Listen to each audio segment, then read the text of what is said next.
ndabakunda reka mbasuhuze mwese mwakoze subscribe n'abatarayikora ndagira ngo mbashishikarize kuyikora kugira ngo tujye tubana umunsi ku munsi kuri Sadunda TV mu kiganiro ubuhamya bwanjye. Nge nitwa Manzi Sadunda ibisanzwe muranzi muramenyereye kuri YouTube channels zitandukanye mu dutendo dutandukanye. Uyu munsi mu kiganiro ubuhamya bwanjye murabimenyereye ko ngenza nkababwira ubuhamya bwanjye, nkababwira uko navutse, nkababwira uko nabayeho, kubera ko hari abantu benshi muba muvuga muti Sadunda akora ibyaha, Sadunda ni umutinganyi, Sadunda yitwara nk'abakobwa, Sadunda yambara imyambarire y'abakobwa idahesheje abajama icyubahiro, cyangwa se ibintu byinshi mukavuga amagambo menshi mukanuka utuntu twinshi. Uyu munsi ubuhamya bwanjye ni igice cya kabiri. Kora subscribe kuri Sadunda TV, unakore share, na like na comment zirakenewe kugira ngo tujye tubana umunsi ku munsi. Umuntu uri kuri kamera yitwa Fisi Nyamunini, muramuzi, asanzwe akina amafilm cyane. Mujye no kuri YouTube mwandikemo Fisi TV mukore subscribe kugira ngo tujye dukomeza tubane umunsi ku munsi. Nje nitwa rero Manzi Sadunda, narabibwiye ubushize mbabwira aho navukiye, mbabwira uko navutse, ariko nago nababwiye general, ahubwo nababwiye mu nshamake kugira ngo mbakumbuze iki kiganiro. Mukore share na subscribe, nshimira n'abantu bose babonye kiriya kiganiro cyashize, iriya party yashize. Uyu munsi nje mu gice cya kabiri, nje ndi mushya murambona, nje nitonze, nje nambaye neza nk'umunyarwanda kandi ukunda u Rwanda, ukunda n'igihugu cye. Sadunda uyu munsi kuri part 2 ngiye gutangirana n'uburyo nagiye ikuzimu.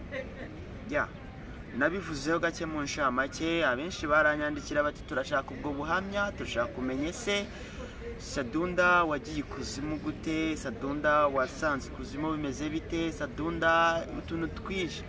Uyu munsi rero naje kubabwira mu nshamake y'uburyo nagiye ikuzimu, y'imibereho yanjye n'ikuzimu, ibyo nahuriyemo nabyo ikuzimu. Uyu munsi nkaba ndi umuntu, nkaba ndi umusore mwiza ubona kuri kamera, nkaba ndi umuntu ufite ubwenge kandi umeze neza cyane musanzwe mumenyereye.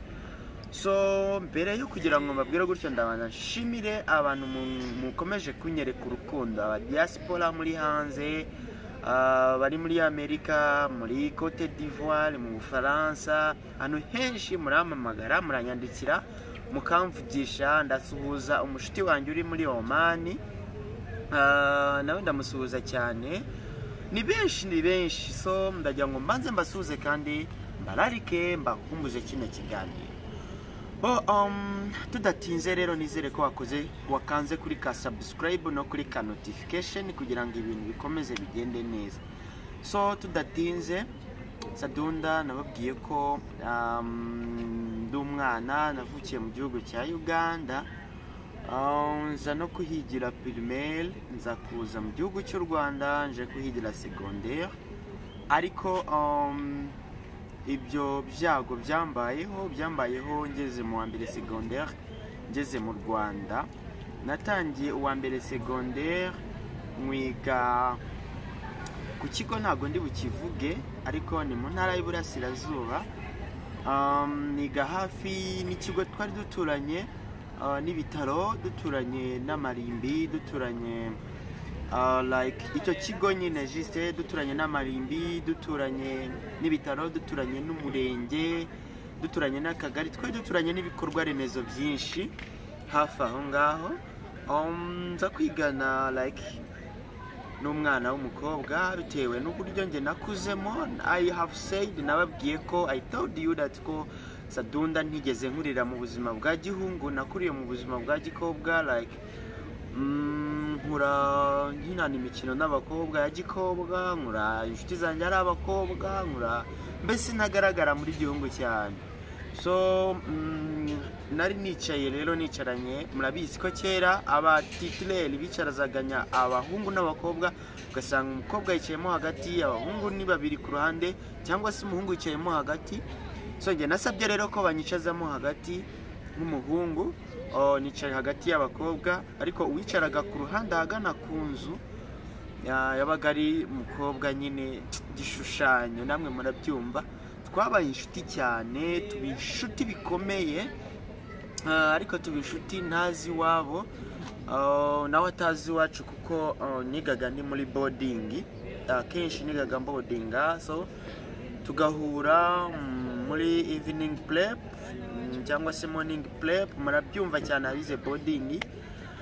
Tugahurira muri class bukeye, ariko tukaba inshuti birenze ku buryo mu kigo twageze aho baravuga ngo turavukana, bavuga ko dusa imico ibimwe.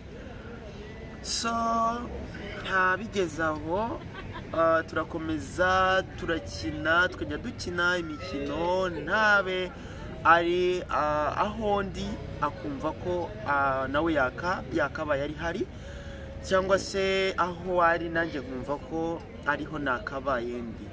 So turakomeza turakina imikino, turakomeza tuba inshuti, tukajya dusangira ibintu byinshi. Ndibuka umunsi umwe naje kumubaza ngo ese akuntu twajya iwanyu, byari mu kiruhuko. Muri make ikiruhuko urabizi ko iyo muri boarding iyo murangije examen babaha igihe cyo kuba babyita chômage, cyo kuba wenda mutari gukora muri gukina utuntu. So nza kumubwira se turi muri chômage, ndakumubwira se nta kuntu wazareka muri vacances ugatwara nimero yanjye nawe ngatwara nimero yawe, umubano wacu ugakomeza. So hanyuma like tukazanasurana mu rugo, ko numva ntacyo byaba bitwaye cyane ko yari yambwiye ko ngo duturanye. Nari namubwiye mu rugo ambwira ko duturanye. So arambwira ati nta kibazo turaza kubikora, atariko before of that turabanza tumenyane byimbitse bihagije. So twakomeje tuganira muri chômage, tugeze igihe cyo gutaha ntabwo namenye aho yaciye ataha. So tugeze igihe cyo gutaha ntiyamenye aho yaciye, sinamenye aho yaciye ataha. Nje nagiye mu modokari intahana, nawe sinamenye ngo yatashye ryari, niba ubwenge bwanjye butari buhari simbizi. Gusa naratashye mu rugo, ngera mu rugo dufunguye vacances, ngaruka ku ishuri.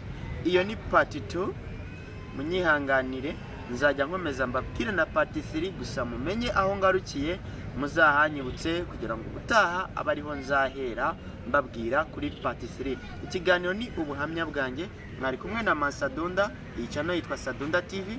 Reka dusuhuze fisi nyamunini uri kuri kamera, Imana nawe imumugisha. Nawe wakoze subscribe, komeza ukore subscribe na share. Ikiganiro cyo ni aha akagaruka. So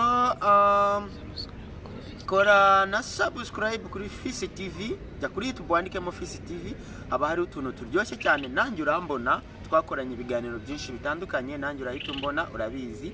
Hanyuma ubutaha umbabarira, ubutaha wowe wakoze share na like na comment na subscribe kuri Sadunda TV, ubutaha uzanyibutse.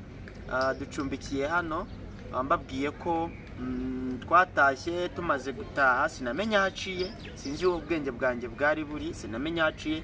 Nagiye kubona mbona vacances tuyuvuyemo, ngarutse tuhurira mu kigo. Ibyakomejeho ni muri part 3. Ndabakunda, Imana ibahe umugisha. Ciao ciao.